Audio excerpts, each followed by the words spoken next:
State. Ladies and gentlemen, picture a world standing on the edge, its heartbeat tied to narrow waters, its fate sealed by a single strait. When the strait is closed, State, the veins of global trade collapse and the world holds its breath.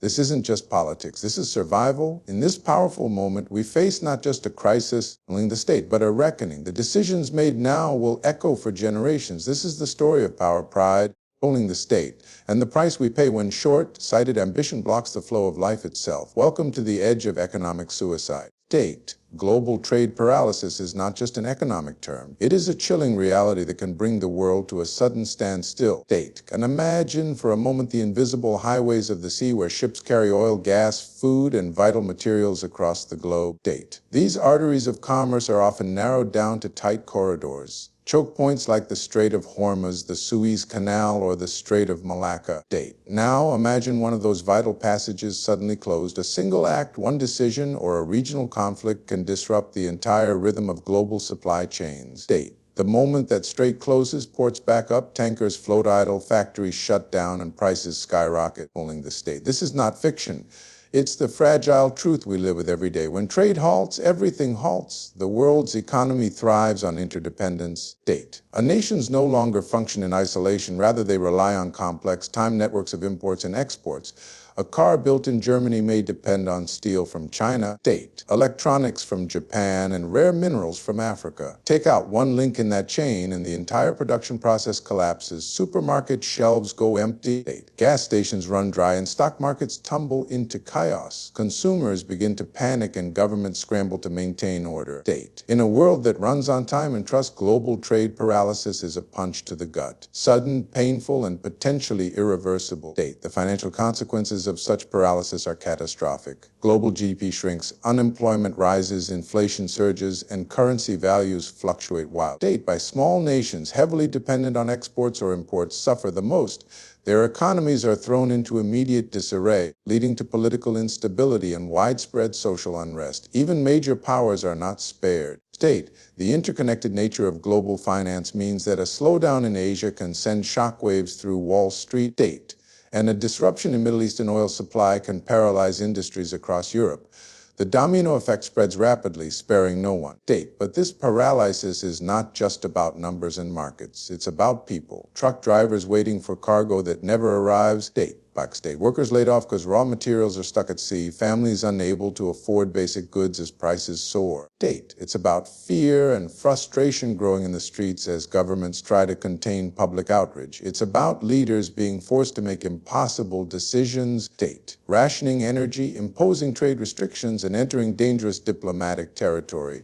It is in these moments that desperation breeds recklessness. State. And recklessness can spark conflict. There's also a psychological component. Investors lose confidence. Nations turn inward. Alliances grow tense. State. Protectionism rises. Instead of working together to solve the crisis, countries may begin hoarding resources, closing borders, and blaming others. State. The very fabric of globalization starts to tear. What once unified the world, commerce, cooperation, state, shared goals, now becomes a battlefield of interests and survival. The fear of economic collapse leads to isolationism. State. And isolationism paves the way for deeper fractures in global unity. Trade paralysis also exposes the weaknesses in our systems. State. We see how unprepared we are for disruption. We learn that too much reliance on limited trade routes or singular sources of supply is a dangerous game. State. Controlling the state. It teaches harsh lessons about resilience and the cost of taking peace and stability for granted. State. The closure of a single strait becomes a brutal wake-up call, showing the world how fragile our prosperity truly is. Controlling the state, it is not just the closing of a route, it is the freezing of global movement, of ambition, of progress. State. Oil dependency is the silent chain that binds modern civilization. From the cars we drive to the planes that fly above us, state. From the factories that produce goods to the ships that move them across oceans. Everything is powered by oil. The state, it is the heartbeat of industrial progress and the fuel of global ambition. Yet this very dependency has made nations vulnerable. Trapped in a cycle of addiction where disruption in supply can trigger not just inconvenience, but full-blown crisis. When a critical oil route state, such as Strait or a major pipeline, is blocked or disrupted, the effects ripple across every sector, from energy to economics, politics to survival. It only takes a moment, a missile strike, a naval blockade, a sabotage operation, for the world to descend into chaos driven by fear of an energy shortage. The moment oil flow is interrupted, global markets panic. Prices spike overnight, sending shockwaves through economies already walking a tightrope. For oil importing countries, especially those that rely heavily on foreign energy, this becomes a matter of national emergency. Strategic reserves are tapped. Fuel is rationed and industries begin to slow down. Airlines cut routes, trucking companies halt deliveries, power grids strain under rising costs. The state. Inflation explodes as the cost of transporting and producing goods skyrockets. The poorest communities suffer first as heating, cooking, and mobility become unaffordable luxuries. But beyond the economics lies a deeper truth. Oil is more than a commodity, it is geopolitical leverage. Nations that possess oil or control the routes through which it flows hold power over those that depend on it. When tensions rise and access to oil is threatened by controlling the state, diplomacy often gives way to confrontation. Military fleets are deployed, sanctions are imposed, and alliances are tested. History is full of conflicts rooted in energy insecurity, and the pattern continues into the modern age. The moment oil becomes scarce, controlling the state, the world does not just react, it overacts, and in that overreaction lies danger. This crisis is also a mirror, controlling the state by showing humanity its dependency in raw and unforgiving light. Despite advancements in renewable energy, the global economy is still deeply entangled with fossil fuels. The state promises of green transitions remain unfulfilled when an oil crisis hits. Revealing how unprepared we are to live what the black gold that has powered the last century. Ambitious climate goals are quickly shelved in favor of emergency oil drilling and energy hoarding. Survival overshadows sustainability. The world begins to regress in panic, sacrificing environmental responsibility for short-term stability. Oil dependency also fuels inequality. Wealthy nations with stockpiles and diversified energy sources are better equipped to endure shortfalls, while developing countries fall into immediate turmoil. Their budgets, already stretched thin, collapse under the weight of rising import costs. Subsidies vanish, black markets thrive, and public anger rises. By political leaders face massive protests, sometimes leading to violent uprisings or government collapse. What begins as an energy issue soon becomes a human crisis, affecting everything from food security to public health. Corporations, too, feel the burn. Manufacturing delays increase. Shipping routes are rerouted, the state, costing millions. Investors pull out of unstable markets. The domino effect continues until entire industries pause operations. The fragility of global logistics becomes clear. Energy becomes not just a tool for growth, but a potential weapon of collapse. In boardrooms and parliaments alike, a single question echoes louder than any policy paper or profit report. What do we do when the oil stops flowing? The crisis exposes the urgency of diversification, yet implementing long-term solutions in a time of panic proves difficult. Short-term thinking dominates. Leaders seek immediate relief instead of bold change, And while temporary deals are struck and emergency barrels are moved, the core problem remains: our dangerous over-reliance on a finite, volatile resource. Geopolitical power shifts are not always sparked by wars or elections.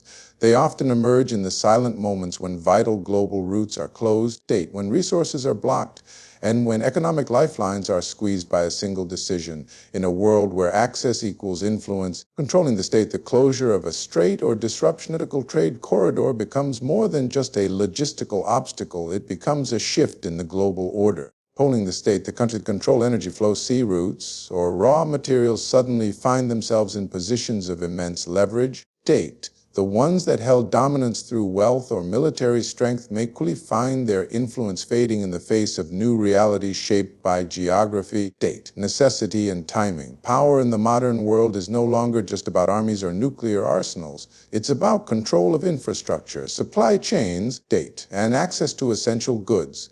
When a single choke point like the Strait of Hormuz or the Suez Canal becomes unusable, nations are forced to recalculate their strategies, alliances, and global roles. Those who adapt quickly rise, those who remain rigid, dependent. or indifferent fall behind. In moments of crisis, emerging powers can assert themselves through bold action or diplomatic finesse, state, rewriting the rules of engagement while the old powers scramble to regain footing. A small regional nation, for example, state, with command over a strategic waterway can suddenly influence global fuel prices, trigger diplomatic standoffs, state, or broker peace talks with major players who once dismissed them. These shifts happen quietly at first, through trade realignments, energy deals, or defense pacts, for the state. But over time, they snowball. Countries build new partnerships based on survival, not ideology. Rivals become allies out of necessity. State. By traditional allies drift apart over competing interests. A global power structure that once seemed unshakable begins to crack. State. Not from the top down, but from the pressure building underneath. The US, China, Russia, the EU, each must navigate this new landscape with caution, controlling the state, as even the most established powers can find themselves outmaneuvered by smaller nations wielding control over vital routes or resources. The influence is no longer guaranteed by history. It is earned by utility, relevance, and agility. State. In the background of every power shift is the influence of economic desperation and opportunity. State. Countries that once held little sway can use a crisis to offer alternative trade corridors, resource supplies, or military guarantees. State. Others exploit uncertainty by forming new blocs, bypassing sanctions, state, or expanding their regional dominance under the guise of stability. These moments create a vacuum, one that will always be filled. State. Whether it is filled by diplomacy or domination depends on the motives of those stepping into the void. But one truth remains: the global chessboard has been flipped. State. And the pieces are moving fast. These power shifts also bring about a dangerous unpredictability. Old treaties are questioned. Institutions like the United Nations, state, the World Trade Organization, and NATO face relevance crises. Nations begin to act unilaterally, confident that old rules no longer apply. With every crisis, the state, international law is tested and often ignored. The world becomes more transactional. Trust erodes. Diplomacy becomes more difficult. State. The consequences of a misstep, military or economic, grow larger. In this volatile mix, mistakes are no longer regional. They are global, instant, and far-reaching. State. As the map of power changes, so too does the global identity. Nations redefine themselves, no longer as small or large, strong or weak, but as vital or irrelevant. State. Every country is forced to ask, what do we control, what do we need, and who decides our future? The answers determine not just their fate, state, but the direction of the century. The closure of a strait may seem like a local incident, but its consequences ripple outward, displacing balance, rewriting influence, state, and challenging the very framework of the global order we once knew.